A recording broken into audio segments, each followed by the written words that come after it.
হযরত থানবী বললেন, বাবা তুমি কি করো? আমি কলকাতার কলেজে পড়ি। আরে বাবা, কলেজে দুনিয়াবি শিক্ষা, সহশিক্ষা, নারী পুরুষ, এখানে তো দিনের পরিবেশ নাই। এখানে থাকলে তো তুমি আল্লাহকে পাবা না। আল্লাহকে পাইতে হলে দারুল উলুম দেওবন্দে চলে যাও। বলে কি, আমি এখানে পড়লে আল্লাহকে পাবো না? আল্লাহকে পাওয়া সহজ না, মুশকিল পরিবেশ। সব ছেড়ে দারুল উলুম দেওবন্দে চলে গেছেন, পড়া আরম্ভ করছেন। এত বড় আলিম হয়েছেন। বাংলাদেশে হযরত মাওলানা শামসুল হক ফরিদপুরি এই নামে যত মানুষ চিনে, সদর সাহেব নামে আরো বেশি মানুষ চিনে। যার ভয়ে প্রেসিডেন্ট আইয়ুব খান কাঁপতে থাকতেন, যার সামনে ডক্টর শহীদুল্লাহর মতো মানুষ ঢাকা বিশ্ববিদ্যালয় থেকে এসে লালবাগে আত্তাহিয়াতুস সুরুতে বসে থাকতো। ডক্টর শহীদুল্লাহকে কেউ বলতো, আপনি কেন এক মৌলবীর সামনে যান? আপনি 18 ভাষার ডক্টর, পণ্ডিত। ডক্টর শহীদুল্লাহ বলতেন, আমার 18 ভাষার পণ্ডিতই এক পাল্লায় রাখলে, মাওলানা শামসুল হক ফরিদপুরীর একটা হরফ রাখলে তার পাল্লা ভারী হয়ে যাবে। আলহামদুলিল্লাহ, আলহামদুলিল্লাহি ওয়া কাফা ওয়া সালামুন আলা ইবাদিহিল্লাযীনা ইসতাফা, আম্মা বা'দ। فأعوذ بالله من الشيطان الرجيم. بسم الله الرحمن الرحيم. الرحمن علم القرآن. وقال تعالى: هل يستوي الذين يعلمون والذين لا يعلمون. صدق الله مولانا العظيم. وقال رسول الله صلى الله تعالى عليه وسلم: لترك ذرة مما نهى الله عنه أفضل من عبادة الثقلين. وقال رسول الله صلى الله تعالى عليه وسلم: ارحموا من في الأرض يرحمكم من في السماء. وقال رسول الله صلى الله تعالى عليه وسلم: رضا الرب في رضا الوالد وسخط الرب في سخط الوالد، أو كما قال النبي عليه الصلاة والسلام. মুআজ্জাজ হাজিরিন, আমি আল্লাহ পাক রব্বুল আলামিনের পবিত্র কালামের দুই জায়গা থেকে অংশ বিশেষ তেলাওয়াত করলাম এবং পেয়ারা নবী হজরতে রসুল্লাহ সাল্লাল্লাহু আলাইহি ওয়াসাল্লামের কয়েকখানা হাদিস শরীফের অংশ বিশেষ পাঠ করলাম। আল্লাহ পাক কোরআন শরীফ এবং হাদিস শরীফের পরিপূর্ণ নূর আমাদের সকলকে নসিব ফরমান। কোরআনে পাক এবং হাদিসে পাকের সহি ইলম আমাদের সকলকে দান করেন। কোরআনে পাক হাদিসে পাকের ইলমের আলোকে আমাদেরকে জীবন চালানোর তৌফিক দান করেন। সকলের সমস্ত হাজত জরুরত, সকল মুসলমানের হাজত জরুরত আল্লাহ পাক ইজ্জতের সঙ্গে পুরা করে দেন।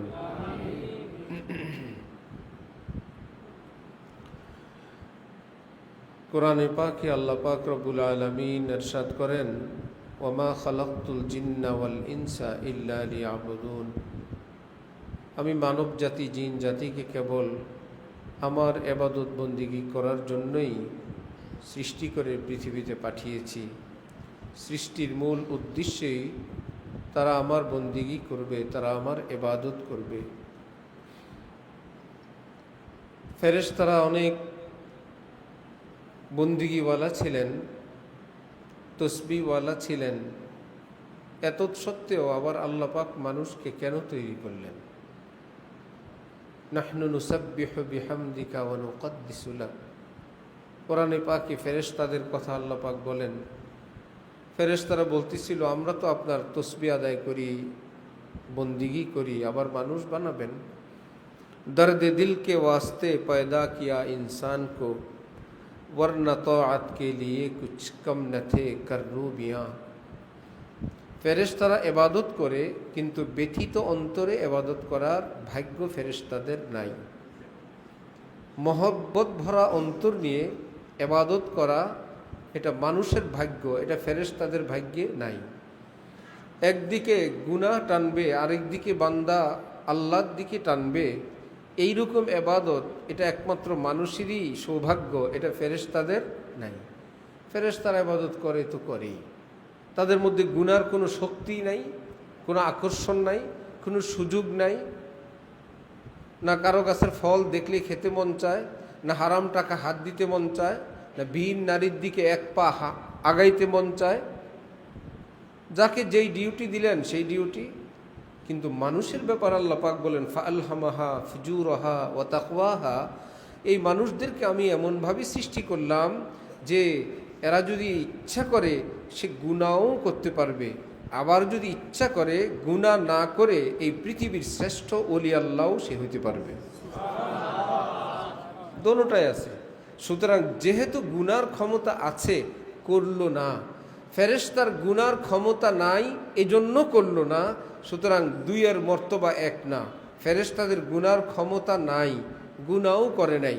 মানুষের গুনার ক্ষমতা আছে, গুনাহ করে না। এই কারণে ফেরেশতার চেয়ে মানব জাতির মর্যাদা অনেক বেশি। সম্মান এবং মর্যাদা কার বেশি? ফেরেশতার না মানুষের? মানুষের। হ্যাঁ, একজন মানুষ একজন ফেরেশতার মোকাবেলা করলে হবে না যে তাহলে আমাদের দাম ফেরেশতার চেয়ে বেশি। না, মানব জাতির দাম জাতিগতভাবে, ব্যক্তি হিসাবে না। যেমন নারী এবং পুরুষের মধ্যে কোন জাতির দাম বেশি? পুরুষ জাতির। নারী এবং পুরুষ জাতির মধ্যে জাতিগতভাবে কোরআন হাদিসের দ্বারা প্রমাণিত কোন জাতির? পুরুষ জাতির দাম বেশি। তবে কি হজরতে আম্মিজান আয়েশা রাদিয়াল্লাহু তাআলা আনহা আমাদের মতন লক্ষ কোটি হুজুর নামাজি আমাদের দাম বেশি না আম্মিজানের দাম বেশি? শুনলাম পুরুষের দাম বেশি, এখানে নারীর দাম বেশি। পার্সোনাল যদি হিসাব নিয়ে আসেন তাহলে আবার দেখতে হবে, হ্যাঁ আম্মিজানকে যদি নারীর পক্ষ থেকে আনা হয়, আমাদের পুরুষদের পক্ষ থেকে নিয়ে আসবো হযরত রাসূলুল্লাহ সাল্লাল্লাহু আলাইহি ওয়াসাল্লাম, তখন আমরা আবার পাশ করে যাব। শ্রেষ্ঠ আনবা তো আমরাও শ্রেষ্ঠ নিয়ে আসবো। ঠিক মানুষ জাতি দাম বেশি ফেরেশতার চেয়ে। এবার কি অবস্থা ভাই? যে কোনো একজন মানুষ নামাজি হুজুর পীর সাহেব, তার দাম বেশি না জিবরিলের দাম বেশি? জিবরিলের দাম বেশি। একটু আগে শুনলাম মানব জাতির দাম বেশি, আমাদের হুজুর ফেল। হ্যাঁ, জিবরিল তো ফেরেশতাদের শ্রেষ্ঠ, তুমি একদম শ্রেষ্ঠ নিয়ে আসছো, তো আমরা মানুষদের থেকে আমাদের শ্রেষ্ঠ যিনি তাকে নিয়ে আসি। এবার বলেন জিবরিলের দাম বেশি না নবীজির দাম বেশি? আবার ফেল খাও। হ্যাঁ, যদি আবার সাধারণ ফেরেশতা নিয়ে আসো, আমরা সাহাবাই কেরাম নিয়ে আসবো, আমরা তাবিঈন নিয়ে আসবো, তবে তাবিঈন নিয়ে আসবো। কি অর্থ? সাধারণ ফেরেশতার চেয়ে সাধারণ মানুষ দামি, শ্রেষ্ঠ ফেরেশতার চেয়ে শ্রেষ্ঠ মানুষ দামি। আবার সাধারণ মানুষ যারা এদের মর্যাদা নারী সাধারণ নারীর চেয়ে বেশি, কিন্তু শ্রেষ্ঠ নারীরা আবার সাধারণ পুরুষের যে দাম বেশি। সেই শ্রেষ্ঠ নারীর মোকাবেলায় যদি শ্রেষ্ঠ পুরুষ দেওয়া হয় তাহলে দাম বেশি কার? নারী না পুরুষের? পুরুষের। অনেক ঘরের অবস্থা এমন, পুরুষের চেয়ে তার স্ত্রীর শিক্ষাও বেশি, নামাজও বেশি, বুদ্ধিও বেশি। এখন আপনি মসজিদ থেকে ওয়াজ করে গিয়ে চালাইতে পারবেন না। আজকে শুনে আসলাম যে নারীর চেয়ে পুরুষ জাতির সম্মান বেশি। আমি তো একে তো স্বামী, আবার আমি পুরুষ। তখন তিনি উদাহরণ দেওয়া শুরু করবেন, হ্যাঁ পুরুষ মানুষ, আমি আমার ওই দিনের বুদ্ধিতেই হয়েছে, আমার 10টা টাকা রাখাতে একটু জায়গা দেখছেন, এই ঘর তো আমার জোগাড় করা টাকার, আমার বুদ্ধি শোনাতে এই হয়েছে। এইরকম জ্ঞানী বুদ্ধিমান মা বোনও ঘরে ঘরে আছেন। আবার যারা সব ধ্বংস করছে এইরকম পার্টিও আছে না? তো সুতরাং জনে জনে হিসাব করলে হবে না, জাতিগতভাবে। তাহলে ফেরেশতাদের চেয়ে মানব জাতির দাম বেশি। এর একটা কারণ হলো যে ফেরেশতার কোনো গুনাহ করার ক্ষমতা নাই, ইচ্ছাও নাই, আর সব সময় তসবিহ তাহলিল পাঠ করে। কিন্তু মানব জাতি কি গুনাহ করার ক্ষমতা ইচ্ছা আছে না? তারপরেও সে মজলিসে, তারপরেও তিনি নামাজে, তারপরেও তিনি তিলাওয়াতে, তারপরেও তিনি হক এর উপর, তারপরেও তিনি পর্দা করেন। রব্বুল আলামিন বলেন, সুতরাং যে অন্যায়ের ক্ষমতা থাকার পরেও সে পথে না গিয়ে আমাকে খুশির পথে থাকলো, আমি তাকে ফেরেশতার চেয়ে উচ্চ সম্মানের আসন দান করি।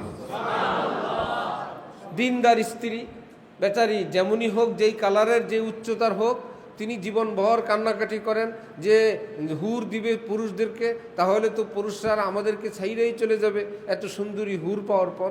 কে আর আমাদের দিকে দেখবে? হুর উকি দিলে দুনিয়া আলোকিত, থুতু দিলে সাগরের পানি মিঠা, এসা তেসা। আমি কি আর ওইরকম? আমরা তো গ্রাম দেশের মানুষ, ইত্যাদি ইত্যাদি। তিনি জানেনই না যখন ইমানের বরকতে আমার সেই মা বোন জান্নাতে যাবেন, সেই বর্ণিত হুরের চেয়ে ইমানদার নারীর রূপ, লাবণ্য, সৌন্দর্য, যোগ্যতা আল্লাহ আরো বেশি দান করবে। হুদদেরকে জিজ্ঞেস করবেন, নামাজ পড়ছিলা দিও কক্ত? জি না। রোজা রাখছো? জি না। তো স্বামীর ঘর করছো? জি না। শ্বশুর শাশুড়ির খেদমত করছো? জি না। পেটে সন্তান নিছো? না। সন্তানের দুধ খাওয়াইছো? না। পেশাব পায়খানা পরিষ্কার করছো? না। দুনিয়ার ঝই ঝামেলা মোকাবেলা করে আসছো? না। আমার এই বান্দি সব মোকাবেলা করে আসছে, সুতরাং বসের সামনে আদবের সঙ্গে থাকবা। রূপও বাড়বে, সৌন্দর্য বাড়বে, ক্ষমতাও বাড়বে। সুতরাং আমার মা বোনদের টেনশনের কিছু নাই।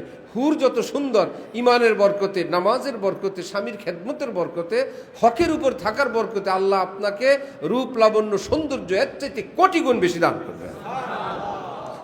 আল্লাহ আমাদেরকে ইসলামকে সহিভাবে বুঝার তৌফিক দান করেন। আজকে সারা পৃথিবীতে আমরা নিজেরা পেরেশান, আপনারা পেরেশান, সন্তান নিয়ে পেরেশান, সমাজ নিয়ে পেরেশান, ব্যাপকভাবে পেরেশানি। কারণ আমার ভাই মদিনায় যেতে চায় কোনো মানুষ, তাহলে তাকে মদিনার পথ চিনতে হবে নাকি? অথবা যারা মদিনার পথ চিনেন তাদের সঙ্গে যোগ দিতে হবে। না নিজে পথ চিনেন, না যারা চিনেন তাদের সঙ্গে তিনি চলতে প্রস্তুত, কিন্তু তার মধ্যে প্রত্যাশা আমি মদিনায় যাব, এবং মদিনার নিয়তে তিনি চলছেন। এবার কি তিনি যেদিকেই যাবেন সেদিকেই মদিনা পাবেন? মদিনা কি চতুর্দিকে না একদিকে? সেই দিকটা কোন দিক জানতে হবে, সেখানে পৌঁছার পদ্ধতি কি জানতে হবে, কার মাধ্যমে কিভাবে প্রসেসিং সেটা জানতে হবে। ঠিক আল্লাহকে পেতে আমি চাই, আল্লাহর জান্নাত চাই, আল্লাহ সন্তুষ্টির জীবন চাই, সুখময় এই পৃথিবী চাই। এই পৃথিবীতে এই সুখ চাওয়া এটা তো আপনার প্রত্যাশা, কিন্তু সুখ পাওয়ার জন্য পদ্ধতি কি সেটাও জানা নাই। যারা জানেন তাদের থেকে জানার ইচ্ছাও নাই, তাহলে কি কল্পনা করলেই সুখ আসবে? কল্পনা করলে সুখ আসবে না। সুখের পথে চললে সুখ আসবে। সেই পথ হয়তো নিজে জানতে হবে, অথবা কোনো জাননেওয়ালার পিছনে চলতে হবে। ফিকির আবা সৎকে বুকসা ইয়াদ রাহে, রাহ আবা সৎকে বুকসা ইয়াদ শাহে। যদি বলেন হ্যাঁ আমার মধ্যে তো এরকম চিন্তা আছে, হ্যাঁ আপনার চিন্তাটা তখন চিন্তা হবে চিন্তা করতে করতে যদি আপনি সেই পথের এলেম অর্জন করেন, অথবা সেই পথে চলার মতন কোনো লোক আপনি খুঁজে বের করেন, তাহলে আপনার এই চিন্তার নাম চিন্তা। ফিকির আবা সৎকে বুকসা ইয়াদ রাহে, যে কোনো একটা রাস্তা আপনি পেয়ে গেছেন। এখন রাস্তা কাকে বলে? রাহ আবা সৎকে বুকসা ইয়াদ শাহে। রাস্তা তাকে বলে যেই জান্নাতে যাওয়ার রাস্তা খুঁজছিলাম, ওই রাস্তায় আসলাম, এই রাস্তায় চললে আমি জান্নাতে যেতে পারবো, এর নাম রাস্তা। সেটার নাম কি? রাস্তা। আপনি রাস্তা একটা পাইলেন, এটা জান্নাতের না, এটা রাস্তা না। আপনি এলেম শিখলেন, গলত, সেটা এলেম না। আজকে তো এলেমের অর্থ করা হয় বিদ্যা। এলেমের অর্থ কি করা হয়? বিদ্যা। আমি আল্লাহর ঘর মসজিদে বলছি, এলেমের অর্থ বিদ্যা না। এলেমের অর্থ আসমানি বিদ্যা। এলেমের অর্থ খালি বিদ্যা না, আসমানি বিদ্যা। যদি আপনি বলেন যে এলেম অর্থ বিদ্যা, আমি ডিকশনারিতে দেখছি, হ্যাঁ শাব্দিক অর্থে এলেম অর্থ কি? বিদ্যা, শাব্দিক অর্থে। আর এই অর্থ যদি আপনি পরিভাষায় নিয়ে আসতে চান, এলেম অর্থ যদি বিদ্যা হয়, আলেম অর্থ বিদ্বান, শিক্ষিত। এলেম অর্থ শিক্ষা, আলেম অর্থ কি? শিক্ষিত।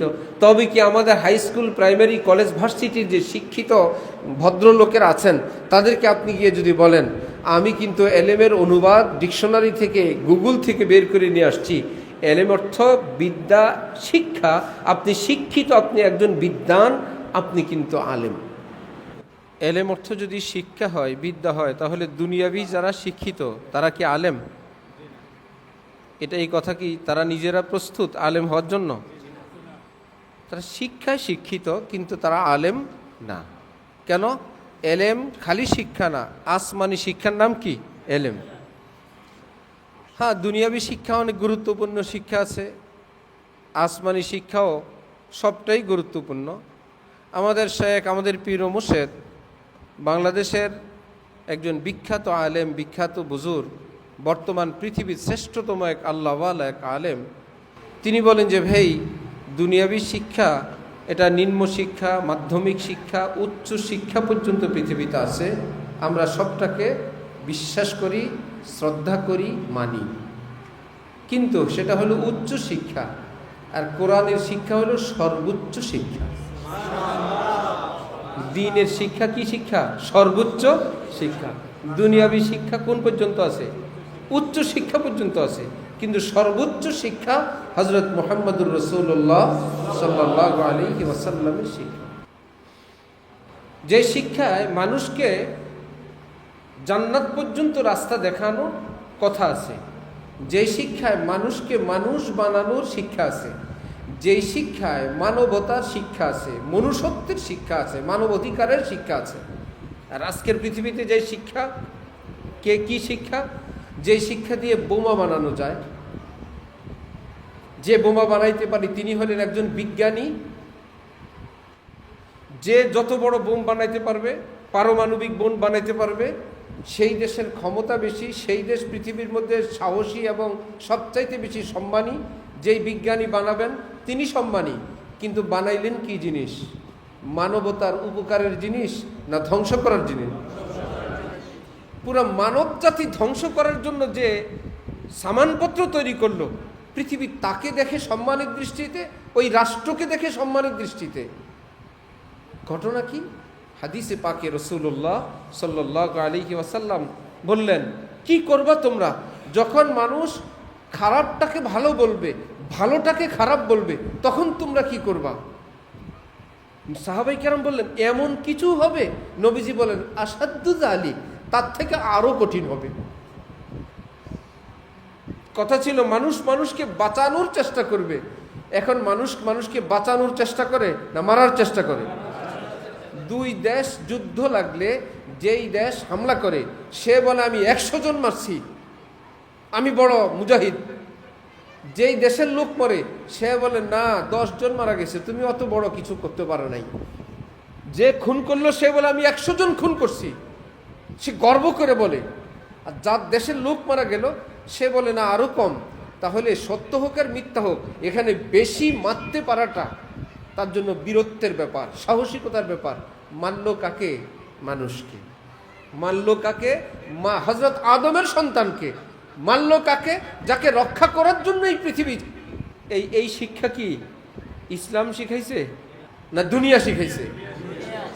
নবীজি বলেন, এক সময় আসবে মানুষ শুধু ফাহেসা কাজ করবে না, একটা হলো গুনাহ করে হয়ে যায় মানুষ থেকে। যারা নবী রসুল না তাদের থেকে গুনাহ হয়ে যেতে পারে।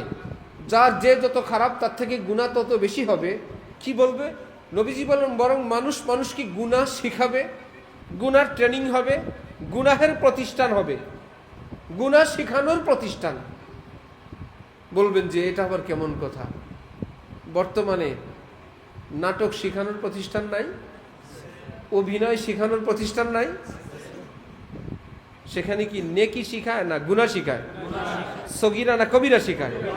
কিভাবে ভিন নারীকে চুমো দিতে হবে, কিভাবে জড়ায় ধরতে হবে, কিভাবে বিবস্ত্র থাকতে হবে, সেখানে মানুষ ট্রেনিং দিচ্ছে প্রকাশ্যে। কিভাবে নাটক করতে হবে, কিভাবে পরপুরুষের জন্য গাল পেতে দিতে হবে। তাহলে আমরা কিয়ামতের কত কাছাকাছি চলে আসছি। এবং তারাই সমাজের সব। ওনার একটা নাট্যশালা আছে, ওনার একটা অভিনয় কেন্দ্র আছে, ওনার সিনেমা আছে, ওনার এতটা মিডিয়া আছে। উনি এলাকায় স্বাধীনতা উপলক্ষে, বিজয় দিবস উপলক্ষে এলাকায় কি করেন যে বিজয় মেলা করেন। সেখানে থানার লোকজন আসে, ডিসি আসে, ওসি আসে, এসপি আসে, কারণ বিজয় মেলা। খোঁজ নিয়ে জানা গেল সেখানে সব নষ্টামি, সেখানে জিনা, ব্যভিচার, অশ্লীলতা, গান বাজনা, মদ, সবাই জানে। তারাই সমাজে দামি। অমুক বেচারা আমাদের এলাকার সবচেয়ে বড় ভালো মানুষ কি আছে, তার একটা রিসোর্ট আছে। এলাকার মানুষের বিনোদনের জন্য তিনি একটা রিসোর্ট করে দিয়েছেন। এই রিসোর্টে কি হয়? তাহাজ্জুদ হয় না গুনাহ হয়? যদি বলেন ভালো মানুষও যায়, সংখ্যা তো খুবই কম। ভালো কাজ হয়, ভালো মানুষ হয়, সংখ্যা তো খুবই কম। সবাই দেখতেছে অশ্লীলতা, বেহায়াপনা, উলঙ্গপনা, নষ্টামি। যিনি করলেন তিনি এলাকার আগামীতে এমপি হওয়ার যোগ্য লোক, কারণ তিনি অনেক বড় সমাজসেবক। ওনার নাট্য মঞ্চ আছে, নাটক শেখানোর স্কুল আছে, ওনার রিসোর্ট আছে, ওনার বার আছে, মদের বার আছে। আর যারা মানুষকে মানুষ বানানো শিখায়, মানুষের চরিত্র শিখায়, নারী পুরুষে একে অপরকে সম্মান করা শিখায়, যে মানুষকে নিজের সম্মান, নিজের পরিচয়, আল্লাহর পরিচয় শিখায়, আসছি এই পৃথিবীতে কয়েকদিনের জন্য সেটা শিখায়। একজনের পয়সা না বলে তার মন সন্তুষ্ট ব্যতীত খাওয়া হারাম সেটা শিখায়। এরা সমাজের জন্য বোঝা, এরা কিছুই বুঝে না, এরা অসামাজিক, আনকালচার।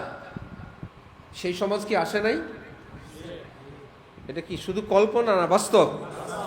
তাহলে আমরা কিয়ামতের কত কাছে? নবীজি বলবেন, এলাকার লোকজন বলে লিডার, এলাকার লোকজন বলে দানবীর, এমন বক্তৃতা ইত্যাদি ইত্যাদি, এমনকি দাড়ি টুপিও আছে। এক জাররা ইমান থাকবে না তার ভিতরে, এমন লোক আসতেছে। এক জাররা ইমান ভিতরে থাকবে না। ইমান বলতে কিচ্ছু নাই, কারণ কোরআন অস্বীকার করে, হাদিস অস্বীকার করে, শরিয়া আইন অস্বীকার করে। এক জাররা ইমান নাই, যত ইসলামের কথা বলুক। সমাজ যখন এরকম কঠিন অন্ধকারে নিমজ্জিত হয়, তখন তাদের বাঁচার উপায় কি? কোরআনে পাকে আল্লাহ পাক বলেন, আল্লাহু ওয়ালিয়ুল্লাযীনা আমানু, যারা ঈমানওয়ালা, ঈমানের উপর থাকতে চায়, আমি আল্লাহ তাদের বন্ধু। আল্লাহু ওয়ালিয়ুল্লাযীনা আমানু ইউখরিজুহুম মিনাজ যুলুমাতি ইলান নূর। আমি আমার বন্ধুদেরকে অন্ধকার থেকে, পাপাচার থেকে, নষ্টামি থেকে, জুলুম থেকে আমি হেদায়েতের পথে, সত্যের পথে, মুক্তির পথে, জান্নাতের পথে আমি ডাকবো। আমি আলেমদেরকে দিয়ে ডাকাবো। ওয়াল্লাযীনা কাফারু, আর যারা বেঈমান কাফের, আউলিয়াউহুমুশ শাইতান, তাদের বন্ধু হলো শয়তান। ইউখরিজুহুম মিনান নূর ইলাজ যুলুমাত, নূরের জগৎ থেকে একটা ছোট্ট শিশু পৃথিবীতে জন্মগ্রহণ করে। নবীজি ইরশাদ করেন, কুল্লু মাউলুদিন ইউলাদু আলাল ফিতরা, নিষ্পাপ, নির্দার, নিষ্কলঙ্ক, ফ্রেশ, কোনো পাপের চিহ্ন তার জীবনে নাই। কিন্তু তার মা বাবা, তার পরিবার, তারা সব শয়তানের বন্ধু। ইউখরিজুহুম মিনান নূরি ইলাজ যুলুমাত, এই নিষ্পাপ একটা বাচ্চাকে, ছেলেকে, মেয়েকে, সন্তানকে নূরের জগৎ থেকে অন্ধকারের দিক নিয়ে গেল। কিসের মাধ্যমে? টেলিভিশনের মাধ্যমে, ডিশের মাধ্যমে, মোবাইলের মাধ্যমে, কুশিক্ষার মাধ্যমে, অশ্লীল পোশাকের মাধ্যমে, ঘরের মধ্যে বদ্দীনির চর্চার মাধ্যমে। এখন সে ছোট্ট শিশুটাও সে এখন সেরকম। আবার ওই অভিভাবকে আবার আলেমদের কাছে বললে, হুজুর দুনিয়া কেমন খারাপ হয়ে গেল, ছোট্ট ছোট্ট ছেলে মেয়েগুলো পর্যন্ত নষ্ট হয়ে গেছে। নবীজি বলেন, না তো নষ্ট হয় নাই, তুমি তোমার হাত দিয়ে তাদেরকে নষ্ট করেছ। নষ্ট কি হয়ে যায় না নষ্ট করা হয়? করা হয়। কত জটিল অবস্থা, যেন আমরা এই পৃথিবীর জন্যই আসছি, আমাদের জন্ম এই পৃথিবীর জন্যই আমরা এখানে আসছি, এটাই আমাদের সব ঠিকানা। মরে যাব তো আমরা মাটির সঙ্গে মিশে যাব। আইদা কুন্না ইযামা ওয়া রুফাতান আইন্না লামাবউসুন। মক্কার মুশরিকরা বলতো, আমরা যখন হাড্ডি হয়ে যাব, মাটি হয়ে যাব, মাটির সঙ্গে মিশে যাব, তারপরে আমাদেরকে পুনরায় উঠানো হবে। ওয়াইলুল লিকুল্লি হুমাযাতিল লুমাযা আল্লাযী জামা মালাও ওয়া আদ্দাদা। মানুষের সামনে দুশ্মনী করে, পিছনে করে, আর শুধু ধন দৌলত। সামনে বেইজ্জত করতেও চোখ লজ্জা হয় না, পিছনে অসম্মানিত করতেও কোনো পরোয়া হয় না। কোরআনে পাকে বলে, ওয়াইল, তাদের জন্য বড় জাহান্নামের ধমক। আল্লাযী জামা মালান, শুধু টাকা, টাকা, ও আদ্দাদা, টাকা গনে, একবারের টাকা 14 বার গনে, আমি এত কোটি টাকা, এত লাখ টাকা। কাল্লা লা ইউমবাদান্না ফিল, কাল্লা, এই টাকা তাকে মুক্তি দিবে না, নাজাত দিবে না। লা ইউমবাদান্না ফিল হুতামা, তাকে হুতামার মধ্যে নিক্ষিপ্ত করা হবে। ওয়ামা আদরাকা মাল হুতামা, জানো হুতামা কি? নারুল্লাহিল মুকাদা, আল্লাহর জ্বালানো এক ভয়ঙ্কর জাহান্নামের নাম, আগুনের নাম। আল্লাতী তাত্তালিউ আলাল আফইদা, এই পৃথিবীর আগুন দিনে কোথায় লাগে? দেহে লাগে। শরীর পুড়তে পুড়তে ভিতরটাও সিদ্ধ হয়ে যায়, ভিতরটাও জ্বলে যায়, লিভার, ভিতরের হাড় যা আছে সব। কিন্তু জাহান্নামের আগুনের বৈশিষ্ট্য তাত্তালিউ আলাল আফইদা, দেওয়ার সাথে সাথে ভিতরটা শেষ হয়ে যাবে, কলিজায় গিয়া লাগবে দেওয়ার সাথে সাথেই। আমাদের আঙ্গুলে আগুন লাগলে কি কলিজা জ্বলে না? সেখানে আগুনের পাওয়ার যেতে সময় লাগবে। তাত্তালিউ আলাল আফইদা, আগুন দেওয়ার সাথে সাথেই, ফুআদুন অর্থ কলিজা, লিভার, সাথে সাথে তোমার ভিতর গিয়ে আগুনটা। কি ব্যাপার? তাত্তালিউ আলাল আফইদা, তারপরে কি? ইন্নাহা আলাইহিম মুসাদা, তাকে সেখানে বেঁধে রাখা হবে। কিসের মধ্যে? ফি আমাদিম মুমাদ্দাদা, বড় বড় পিলারে। পিলার না বলে আগুনের স্ফুলিঙ্গ যখন উপরের দিকে উঠে এগুলোকে পিলারের মতন দেখা যাবে, পিলার না, সবই আগুন। ওই আগুনের ভিতরে এই অসভ্য লোকটাকে সেখানে আটকে রাখা হবে আর আগুন জ্বালানো হবে। কার বন্ধু হব, কার সঙ্গী হব, কাদের সঙ্গে চলবো? কার সঙ্গে চললেই নেতা, নেতৃত্ব, ক্ষমতা, নেশা, অস্ত্র, নারী। কারোর সঙ্গে চললেই চোখের পানি, তেলাওয়াত, নামাজ, আল্লাহর মহব্বত, রসুলের মহব্বত, দুনিয়া ক্ষণস্থায়ী, হালাল হারামের হিসাব দিতে হবে, এই কথা শোনা যায়। কার বন্ধু হবেন? কেউ তো কোনো সরকারি আইন তো করে দিবে না, আপনি স্বাধীন, আপনাকে সিদ্ধান্ত নিতে হবে। হযরত মাওলানা শামসুল হক ফরিদপুরি কলেজে পড়েন কলকাতা। হাকিমুল উম্মত থানভীর এক মজলিসে বসলেন। মজলিসের পরে হযরত থানভীর কাছে গিয়ে দোয়া চাইলেন, দোয়া করবেন হযরত, আমি যেন আল্লাহর ওলি হইতে পারি। হযরত থানভী বললেন, বাবা তুমি কি করো? আমি কলকাতার কলেজে পড়ি। আরে বাবা, কলেজে দুনিয়াবি শিক্ষা, সহশিক্ষা, নারী পুরুষ, এখানে তো দিনের পরিবেশ নাই। এখানে থাকলে তো তুমি আল্লাহকে পাবা না। আল্লাহকে পাইতে হলে দারুল উলুম দেওবন্দে চলে যাও। বলে কি, আমি এখানে পড়লে আল্লাহকে পাবো না? আল্লাহকে পাওয়া সহজ না, মুশকিল পরিবেশ। সব ছেড়ে দারুল উলুম দেওবন্দে চলে গেছেন, পড়া আরম্ভ করছেন। এত বড় আলিম হয়েছেন। বাংলাদেশে হযরত মাওলানা শামসুল হক ফরিদপুরি এই নামে যত মানুষ চিনে, সদর সাহেব নামে আরো বেশি মানুষ চিনে।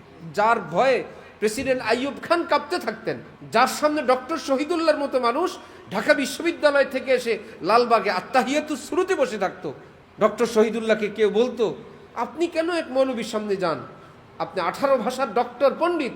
ডক্টর শহীদুল্লাহ বলতেন, আমার 18 ভাষার পণ্ডিতই এক পাল্লায় রাখলে, মাওলানা শামসুল হক ফরিদপুরীর একটা হরফ রাখলে তার পাল্লা ভারী হয়ে যাবে। আমি এই জন্য তার কাছে যাই। আমার এই বিদ্যা বুদ্ধির কোনো দাম নাই, কোনো মূল্য নাই, মূল্যহীন। এই পাস, সেই পাস, এই সার্টিফিকেট সব ঠিক আছে, দুনিয়াতে কাজে লাগবে। চাকরি থেকে রিটায়ার্ড হওয়ার পর আর সার্টিফিকেটগুলোর দাম নাই। কাউকে দিতে পারবেন? বাবা আমার তো বয়স হয়ে গেছে, তুমি নাও। আপনারও বয়স শেষ, সার্টিফিকেটেরও কি বয়স শেষ। দোকানে দিলে ঠোঙ্গা বানাইতে পারবে। এবার কবরে গিয়া বলে, জানো আমি বিসিএস ক্যাডার, আমি ইঞ্জিনিয়ার, আমি ডাক্তার। সব বল, এগুলো কি বলো তুমি? বাঙালি গিরগির জিয়াদা। বলো বাঙালি উপরে থাকতো, কথা বেশি বলছে, কবর আইসো গিরগির গিরগির। বাঙালি গিরগির জিয়াদা, বহুত গিরগির করে বাঙালি। উস্কুর, চুপ কর, উত্তর দে, মান রব্বুক ওমা দীনুক ওমান হাযার রাজুল। সুবহানাল্লাহি ওয়া বিহামদিহি। আর যদি একটু পরে উত্তর দেওয়ার পর জানা যায় তিনি হাফেজে কোরআন, তিনি আলিমে দ্বীন, এই সার্টিফিকেট কি দুনিয়াতেই শেষ না সেখানেও আছে? আরে শেখুল হাদিস আল্লামা আজিজুল হক সাহেব রহমতুল্লাহি আলাইহিকে জালেম বাদশা জেলে নিছে। এখন বহু আন্দোলন বহু রকমের হয়, আলেমদের বুদ্ধি তো চিকন বুদ্ধি আছে। হাজার হাজার ছাত্র কেন্দ্রীয় কারাগারের সামনে বুখারী শরীফ নিয়ে রেডি, আমরা হুজুরের কাছে বুখারী পড়ি, তো আমাদের বুখারীর দর্স দিতে বলেন, আমরা ওস্তাদের কাছে বুখারী পড়ব। আরে বড় মুশকিল। অহিংস আন্দোলন, কোনো লাঠিও নাই, মারামারিও নাই, কাটাকাটিও নাই, সবাই বুখারী হাতে। এখন এদেরকে ধাক্কা দিবে কেমনে? হাতে তো কিতাব। কারণ শেখুল হাদিস আল্লামা আজিজুল হক জেলে গেছেন, এলেম কালাম কি বাহিরে রেখে গেছেন না, সেটা নিয়ে গেছেন, সাথে নিয়ে গেছেন। কি জ্বালার জ্বালা। মুফতি ফজলুল হক আমিনী রহমতুল্লাহি আলাই, কয়েকদিন পর হজরতের মুক্তি হয়ে গেছে। ফজলুল হক আমিনীর ছেলে নিখোঁজ, অপহরণ, কোনো তথ্য কারো কাছে নাই। আমিনী সাহেবের এক বৈশিষ্ট্য ছিল, রাতের বেলা কান্নাকাটি, গ্রুপ নিয়ে ছাত্র উস্তাদ কান্দো আর কান্দো, কি মুশকিল। একদিন মুনাজাতের মধ্যে বলে বসলেন, আল্লাহ আমার ছেলেরে যারা এরকম গুম করলো, যাই করলো, তাদের ছেলেকে তুমি ওই রকম করো। মুনাজাত শুনে, দুশ্মনরা মুনাজাত শুনে না, শুনে। গৃহস্থ চোর পাহারা দিতে পারে না, কারণ চোর তো চিনে না কোনটা চোর, তারে পাহারা দিবে। কিন্তু চোরে তো চিনে গৃহস্থ কে, চোরে চিনে না, চোরে তো জানে এই গৃহস্থ। আমরা জুতা চোর কত পাহারা দেই, কে জুতা নিবে আমরা তো জানি না, কাকে নির্দিষ্ট করব। কিন্তু চোরায় যেই স্যান্ডেল পছন্দ হয়, স্যান্ডেল মালিককে পাহারা দেয়, উনি এখন কোথায়। এমন তো কোনোদিন হয় নাই চোরাও নিতে চায় গৃহস্থও নিতে চায়, এরকম হয়েছিল যে দুজন একই জুতার মধ্যে একত্রে হাত দিছে, হয়েছিল জীবনে? কেন হইল না? চোরায় গৃহস্থ পাহারা দেয়, উনি এখন কই, এইটা ওনার জুতা, উনি ওই যে মুনাজাতে আছে থাক, উনি সেজদে আছে থাক, চোরাই কি পাহারা দেয়। এখন চোরারা তো আমিনী সাহেবকেও পাহারা দেয়। এখন গিয়া বলল কালকে ভোর রাত্রে এই দোয়া করছে। আল্লাহ। এখন লালবাগের একদম এক খাদেম, আগের যুগে লালবাগ পড়ছে। আমরা ঢালকানগর মাদ্রাসার থেকে এক সময় চামড়া বিক্রি করতে গেছি কোরবানির দিন রাতে। একদম শাহী মসজিদের গেইটে বসা এক বুড়া আসছে, কথায় কথা শুনলাম উনি পুরানা বুজুর্গদের মুফতি আব্দুল মুঈজ সাহেব রহমতুল্লাহ এর কাছে পড়ছে, ঠুনঠুনে সাদা, লালবাগ শাহী মসজিদের খাদেম।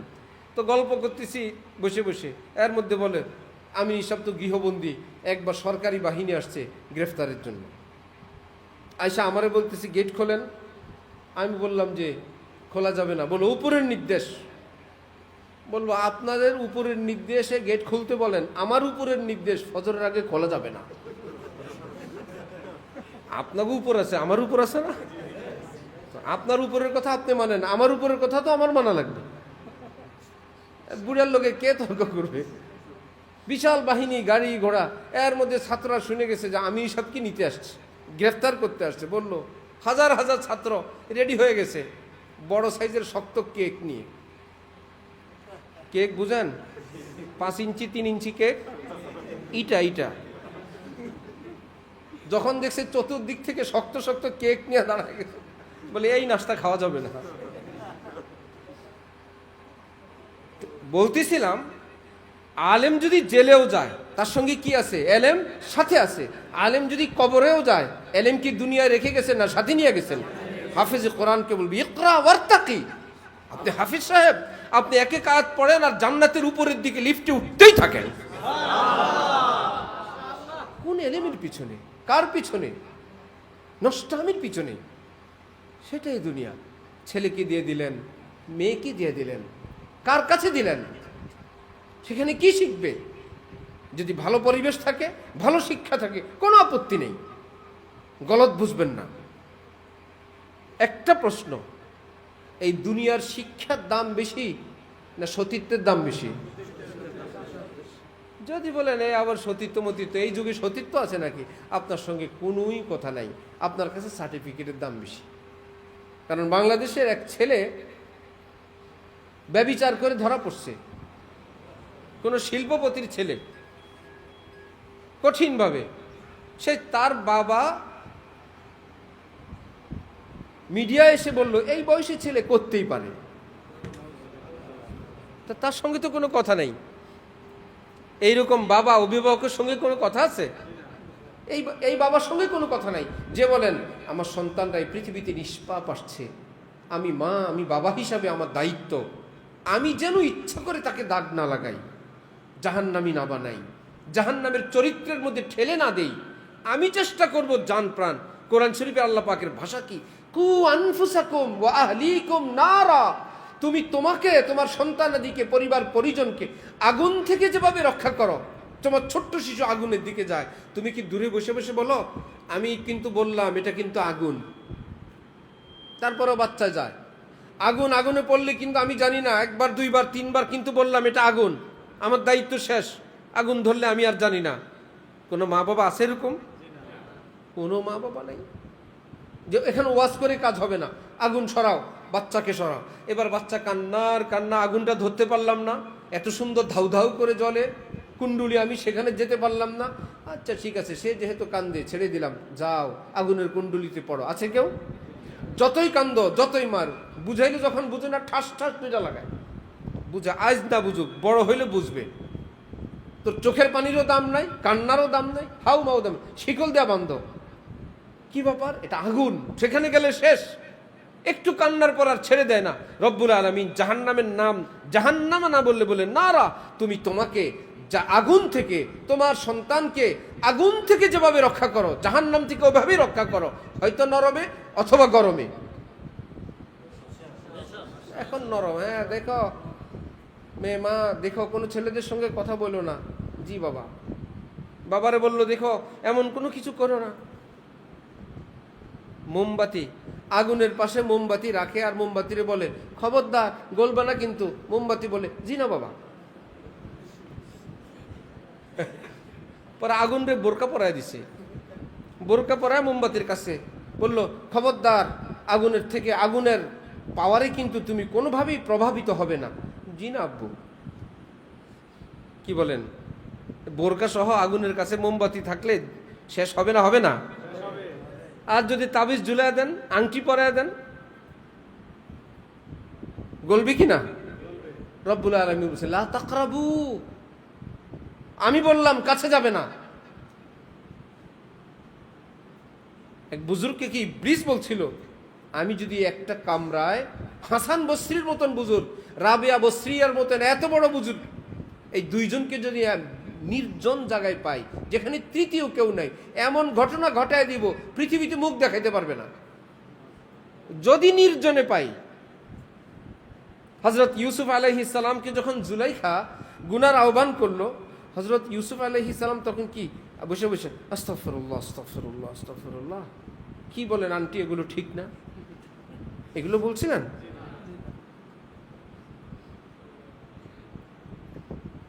বলছেন ক্বালা মাআযাল্লাহ ইন্নাহু রাব্বি আহসানা মাসওয়াই, আস্তাগফিরুল্লাহ, তিনি আমার অভিভাবক, আপনি যার স্ত্রী, তিনি আমাকে এত ভালোভাবে রাখলেন, আমার দ্বারা এটা সম্ভব না। ইন্নী যাহিবুন ইলা রাব্বি সায়াহদিন, আমি ছুটলাম আল্লাহর দিকে, মুক্তির ব্যবস্থা আল্লাহই করবেন, বন্ধ দরজা আল্লাহই খুলবেন। খোলেন নাই? পিছনে পিছনে দৌড় জুলাইখা। আরে বাবা, ফাস্তাবাকাল বাব, দুজন গেটের সামনে, ওয়াকাদ্দাত কামিসাহু, একদম তার জামাও ছিঁড়ে ফেলছেন, ও আলফায়া সাইয়্যিদাহাল বাব, একদম যখন গেটের বাইরে জুলাইখা পিছন দিক থেকে দৌড়াইতে দৌড়াইতে হযরত ইউসুফকে গেট পর্যন্ত গেল, আল্লাহ গেট খুলে দিলেন, গেটের বাইরে জুলাইখার স্বামী। বলেন তো অপরাধ কি হযরত ইউসুফের না জুলাইখার? ফুসলাইলো কে? দৌড়াইলো কে? জুলাইখা না? প্রস্তাব দিল কে? সবই করলো জুলাইখা। গেটের সামনে স্বামীকে রেখে বলো মা জাযা উমান আরাদা বিআহলিকা সুআ, স্বামীরে বলতেছে আরো খাওয়াও, আরো মোটা বানাও, কি সমস্যা? এই যে আমারে খারাপ কথা বলছে, কে বললো? এই যে যাকে তুমি আদর করে খাওয়াও, হযরত তো আওবা। এই জন্য যত নারী নির্যাতনের মামলায় একটাও কি এই পর্যন্ত আপনাদের খবর আসছে ওই মেয়েটা ফুসলাই ছেলের সঙ্গে অপকর্ম করছে? মেয়ে ফুসলাই অপকর্ম করছে, একটা খবর আছে? সব জায়গায় কে ফুসলিছে? সব জায়গায় ছেলেই ফুসলাইছে, সেই বিয়ার কথা বলছে, সেই সব প্রস্তাব দিছে। হযরত মুফতি শফি সাহেব বলেন কোরআন শরীফ আল্লাহ পাক নারীর ব্যাপারে আর শয়তানের ব্যাপারে দুইটা কথা বলতে গিয়ে বলছেন ইন্না কাইদাশ শাইতানি কানা দাঈফা, শয়তানের চক্রান্ত নিতান্তই দুর্বল। একটা আউযুবিল্লাহ পড়বেন, দৌড়, আউযুবিল্লাহি মিনাশ শাইতানির রাজিম, শয়তান পাততে পাততে দৌড়। আর নারীর চক্রান্ত বলতে গিয়ে আল্লাহ পাক কোরআন শরীফে বলেন ইন্না কাইদা কুন্না আযীম, নারীর চক্রান্ত ভয়ঙ্কর, আউযুবিল্লাহ পড়লে যাবে না, কুল হুয়াল্লাহ পড়লেও যায় না। কঠিন না? কঠিন। তার মধ্যে চাপা আর চাপা, পিচ্ছে এক পোলা একজনের কোলে, সে আসছে বিচার করতে। ইনকানা কমিসুহু কুদ্দামিন কুবুলিন ফাসাদাকাত ওয়া হুয়া মিনাল কাযিবিন ওয়া ইনকানা কমিসুহু কুদ্দামিন দুবুরিন ফাকাযাবাত ওয়া হুয়া মিনাস সাদিকিন। দেখেন তো বস, ধরার দাগটা কোন দিক থেকে? এই যে মহিলা বলল আমি তাকে আটকাইছি, সে আমারও প্রস্তাব দিছে, যদি জামায় ধরার দাগ সামনের দিক থেকে হয়, জুলাইখা সত্য বলছে, সে গিয়া প্রস্তাব দিছে, খাপড় করে জামার কলারে ধরে ফেলছে। আর যদি জামার ধরার দাগটা পিছন দিক থেকে হয়, তাহলে বুঝতে হবে জুলাইখা প্রস্তাব দিলে তিনি দৌড় দিছেন, পিছন দিক থেকে জুলাইখা ধরতে চাইছে, দেখি তো জামাটা কোন দিক থেকে। ফালাম্মা রাআ কামিসাহু কুদ্দা মিন দুবুর, জুলাইখার জামা স্বামী দেখতেছে ইউসুফ আলাইহিস সালামের জামায় ছেঁড়ার দাগ, ধরার দাগ সামনে না পিছনে। এখন তো ঘটনা বুঝে আসছে, শয়তান তো আমারটা। মাথা নিচু করে বললেন, ইউসুফ আ'রিদ আন হাযা ওয়াস্তাগফিরি লিযামবিক। ইউসুফ বাদ দাও। ইউসুফকে বললেন বাদ দাও, স্ত্রীকে বললেন তওবা করো। এতে করে স্বামীর কাছে স্পষ্ট হয়ে গেছে না? তওবা করতে বলছে কারে? ইউসুফকে, নাজির স্ত্রীকে। আর ইউসুফকে বলো ইউসুফ বাদ দাও, আ'রিদ আন হাযা ওয়াস্তাগফিরি লিযামবিক। জুলাইখা দরবেশি তো ভালোই করলা, নিষ্পাপ। আমাদের এক বন্ধু মানুষ ইন্তেকাল হয়ে গেছে, অনেক লম্বা একটা গল্প শুনাইছে, একটু সংক্ষেপে শুনাই। এই মার্কা এক বেটার ঘরে পর পুরুষ আসে, একজন গিয়ে তথ্য দিল, সে তথ্য দিলে দৌড়ে যখন আসছে, মহিলা টের পায়া ওই বেটারে ঢুকেছে চাউলের মটকার ভিতরে। বেটা তো সন্দেহ হালকা করে, এত ভালো দরবেশ স্ত্রী, ঘরে ঘুরে ঘাড়ে, আবার সে আবার স্বামীর লোকে দুষ্টামি করে স্ত্রী, এইদিকে কমলা মারে হাত থেকে, স্বামীর লোকে খুব রসিকতা, আবার মটকার মধ্যেও মারে, দুষ্টামি। সে বেচারা পুরা ঘর না বলে সব ওই তথ্যওয়ালাকে বলছে মিথ্যা, আমি দেখছি কেউ নাই করে।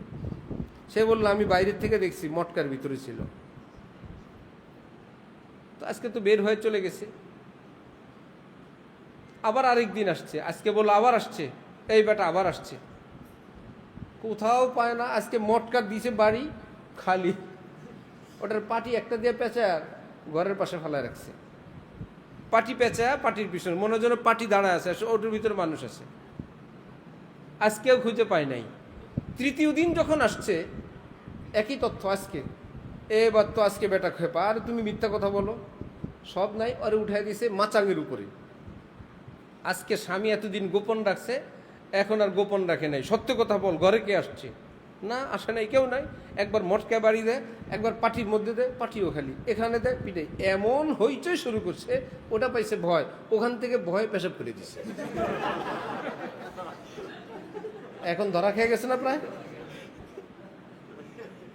একদম তোর বিপদ। এখানে এই পেশাবের চোটে মহিলা এখন বলতেছে তোমার হইচয়ের কারণে আমার একটা বাপের বাড়ির থেকে একটা তীর্থের জল, বরকতি পানি মাচাঙের মধ্যে রাখছিলাম, হইচয়ের কারণে সে পানিটাও পড়ে গেল। স্বামী বলতেছে সরি সরি, আসলে তুমি নির্দোষ, খামাখা আমি তোমারে বিরক্ত করছি। আজকেও বের হয়ে গেছে, ওইটা নেমে চলে গেছে। মাপ চাইলো কারে? পুরুষে। কোরআন শরীফ আল্লাহ পাক বলছেন ইন্না কাইদা কুন্না আযীম। ভালো যারা ভালো, যারা ভালো তারা ভালো। নবীজি ইরশাদ করেন মা তারাকতু বাদি ফিতনাতান আযাররা আলার রিজাল মিনান নিসা। আমি উম্মতের পুরুষদের উপরে নারীর ফিতনার চেয়ে বড় কোনো ভয়ঙ্কর ফিতনা রেখে আসি নাই। এর ব্যাখ্যা বিশ্লেষণ আপনাদের নিজ নিজ সমাজে, নিজ নিজ এলাকায় ভালো করে জানা। তাহলে আমাদের সতর্ক হওয়া দরকার, সচেতন হওয়া দরকার। আমাদের সন্তানদেরকে, ছেলেদেরকে, মেয়েদেরকে সজাগ সচেতন করা দরকার। পাশাপাশি আল্লাহর দ্বীন শেখানো দরকার। এই ব্যতীত তাদের সেফটির কোনো ব্যবস্থা নাই। এইবার দেখেন কাফের মুশরিক, তাদের একটা ধারা আছে, দ্বীনেরও একটা ধারা আছে। দ্বীনের ধারা, নারীরা সসম্মানে পড়ালেখা করবে, ব্যবসা করবে, বাণিজ্য করবে, রাজনীতি করবে, দেশ চালাবে। অনিরাপদভাবে না নিরাপদে? নিরাপদে। কাফের মুশরিকদের কথা, নারীরা সব করবে কিন্তু মিলেমিশে একত্রে। এই নারী এই পুরুষ একই টেবিলে সামনাসামনি ঘেঁষাঘেঁষি, মিটিংয়ে, মিছিলে, সমাবেশে, পরপুরুষের সঙ্গে শরীর লাগতেছে, একত্রে সারা দেশে রাজনৈতিক মহড়া দিচ্ছে দেশের উন্নতির জন্য। যে বাধা দিবে সে দেশ বিরোধী, সে কিচ্ছু বোঝে না। আলেমরা বলেন হ্যাঁ করেন, মা বোনরা আলাদা করবে, পুরুষরা আলাদা করবে। বলে আমরা হইলাম সাম্প্রদায়িক, আমরা নারী অধিকারের হরণকারী, আমরা হইলাম নারী বিরোধী। আলেমরা হইলেন নারী বিরোধী, আর তারা হইল নারীর পক্ষের। যে আলেমরা মা বোনদের ইজ্জত হেফাজতের জন্য কষ্ট করেন, তারা হয়ে গেলেন নারীদের শত্রু। যারা নারীদেরকে পণ্য বানায়, ইচ্ছা মতো ব্যবহার করে, তারা হয়ে গেছে নারীদের বন্ধু। এও আবার সবাই বিশ্বাস করে, কারণ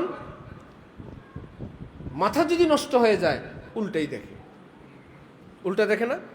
আমাদের হজরতওয়ালা ঢালকানগরের বাসায় কাজের মেয়ে, 7-8 বছরের, নিচতলা বাসা, ঢালকানগর যেটা ছাপড়া মসজিদ, তো পাশেই খোলা জায়গা, মিষ্টি আলুর গাছ ইটের মধ্যে লাগাইছে, পুকুর আছে, আমরা দেখছি সেটা। তো মেয়ে ওর উপরে হজরতের ছেলে মেয়েদের ছোট ছোট কাঁথা কাপড় মেলে দেয় শুকানোর জন্য, নিয়ে আসে। 7-8 বছরের মেয়ে। এখন মিজান হজরতকে বলতেছেন মেয়ের কি হয়েছে? মেয়ে কাঁচামরিচ খায় আর হাসে। মিষ্টি নাকি টক লাগে, ঝাল লাগে, একদম তার রুচি চেঞ্জ। হজরত শুনে বললেন ওরে তো কোনো বিষাক্ত কোনো বিষ ধর, কোনো সাপ বিচ্ছুতে দংশন করছে, ওর দেহে আছে। তার কাছে জিজ্ঞেস করলো কি? বললো ওই যে আলু গাছের ওখানে গেলে আমার একটু খোঁচা লাগছিল পায়ের মধ্যে। বললো খোঁচা তো না, কোনো কিছুতে কামড় দিছে। যে কাঁসা আছে, কাঁসার প্লেট, হজরত আমল করতে পারেন, ওই কাঁসার প্লেটের পিঠের মধ্যে দোয়া লেখে ওই মেয়ের পিঠের মধ্যে লাগাই দিলে একদম ঠস করে আটকে আছে। যতক্ষণ ব্যথা থাকবে, বিষ থাকবে, এই অনেকক্ষণ ঘন্টা ঘন্টা পরে পড়ে গেছে, আবার মুছে টুছে দিছে, আবার লাগছে। দ্বিতীয়বার পড়ে যাওয়ার পর আর যতই দেয় আর লাগে না, যতই দোয়া পড়ে আর লাগে না। হজরত বললেন দেখো তো, এখন দেখো তো কেমন লাগে। এখন মেয়ে বলতেছে হ্যাঁ কাঁচামরিচ জাল লাগে, মিঠা জিনিস মিঠা লাগে। কি ব্যাপার? ওই ভিতরে যে বিষাক্ত সাপের বিষ ছিল, এই জন্য তার রুচিটা উল্টে গেছে, রুচিটাই নষ্ট। এখন সে যা বলে তার কাছে তো সেটাই বাস্তব। সে মরিচ খায় আর মিষ্টি লাগে, কারণ কি? জ্বরের রোগীরা তরকারি দিলে কি বলে? তিতা লাগে বলে না? মিথ্যা কথা বলে? আমরা তো দেখি তিতা লাগে না, তাহলে মিথ্যুক? ভাই মিথ্যুক না, আমার কাছে যেমন লাগে আমি তেমন বলি। সেটা রোগের কারণে হোক, শোকের কারণে হোক, তিতা লাগে। যা বলে সেটা তো সত্য। একই তরকারি অন্যজন যখন খায় তিতা লাগে না, এটা চিকিৎসা আছে না? চিকিৎসা আছে।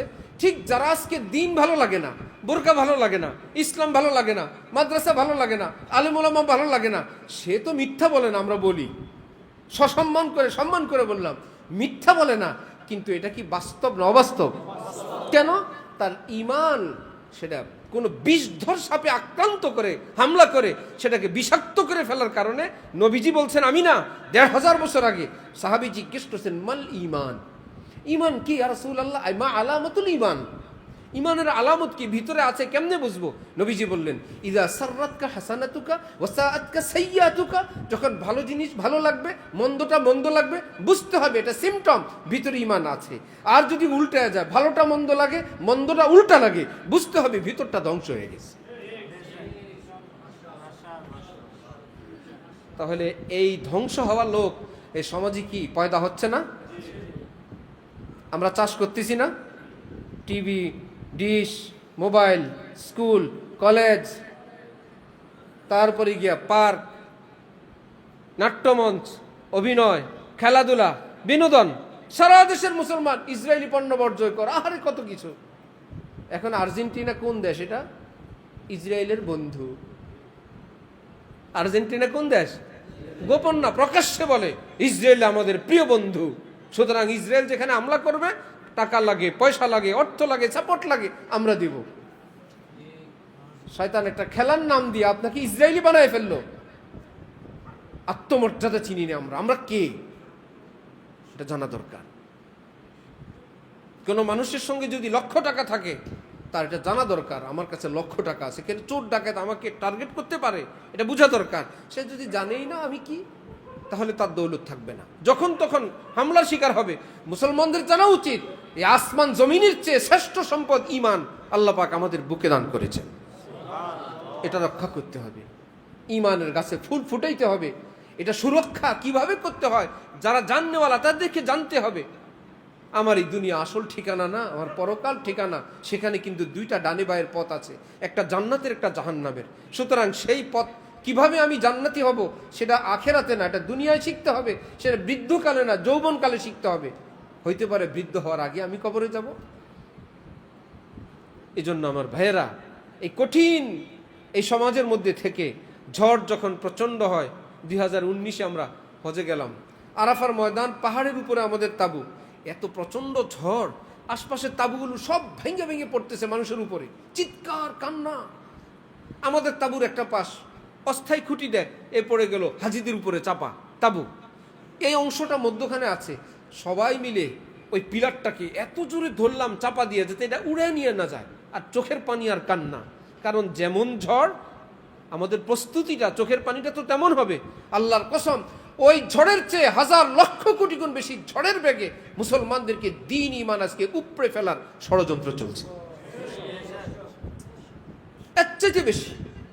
এটা দিনে শেষ, এটা রাতে শেষ, এটা বিকালে শেষ, এটা গভীর রাতে শেষ, এটা খেলা দেখতে গিয়ে শেষ, এটা নেশায় শেষ, এটা বন্ধুতে শেষ, রাজনীতিতে শেষ, হারাম প্রেমে শেষ।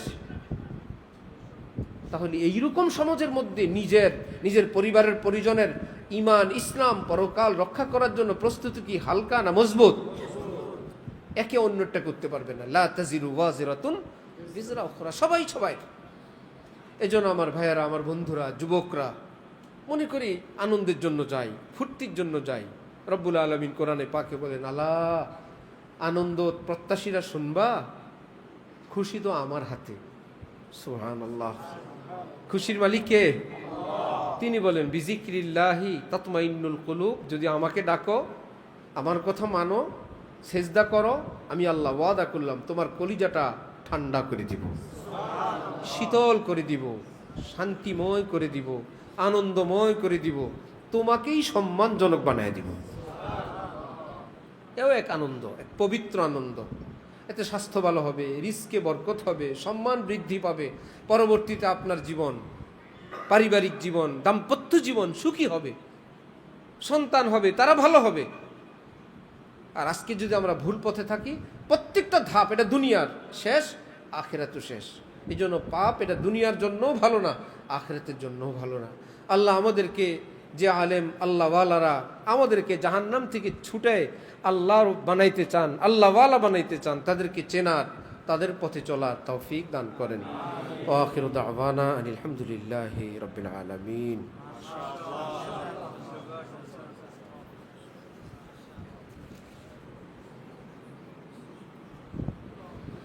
আমাদের হাজী আবু বকর সিদ্দিক সাহেব, কি নাম এলাকায়?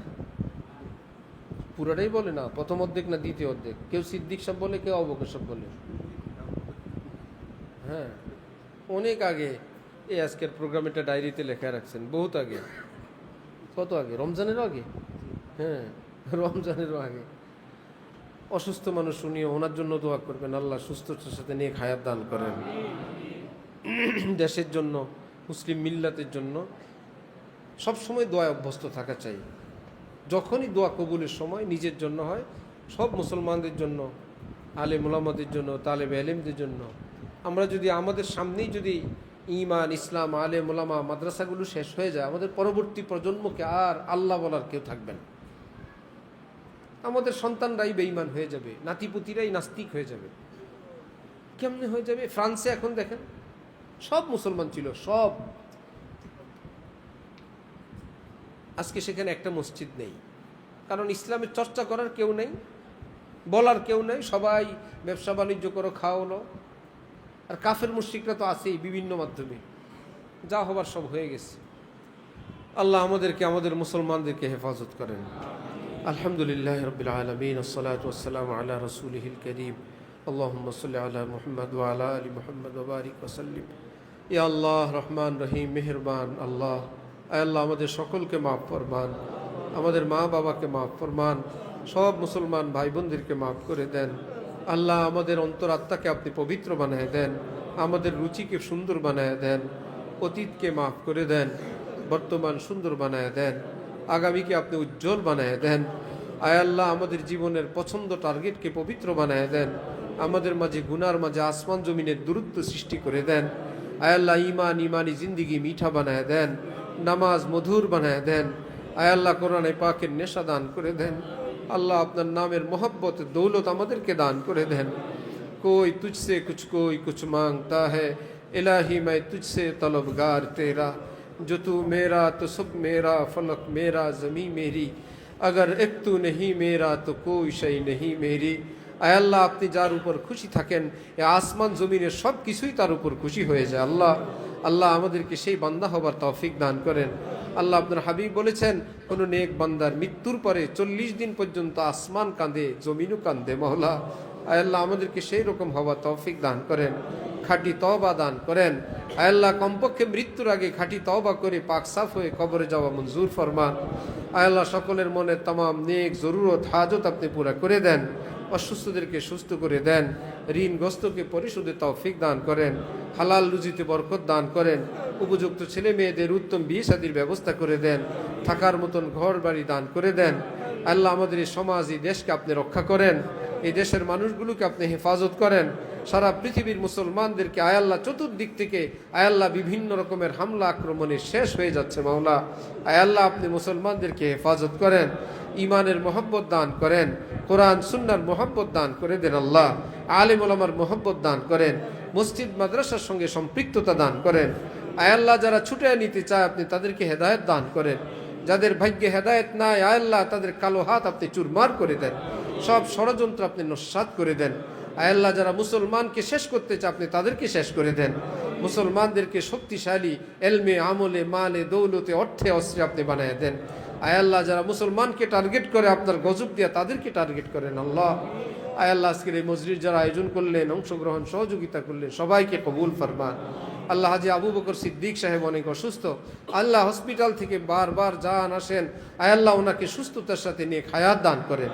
আয় আল্লাহ সকলের হায়াতে আপনি খুব বরকত দান করেন। আয় আল্লাহ সকলের तमाम নেক মাকসুদ আপনি পুরা করে দেন। আয় আল্লাহ হাজি সাহেবের সন্তান নাই, বাকি জীবন আপনি সুন্দরভাবে আয় আল্লাহ কাটায় আপনাকে ডাকতে ডাকতে দুনিয়ার থেকে যাওয়া আপনি কবুল করবেন। আয় আল্লাহ ওনার বিবিকেও আপনি কবুল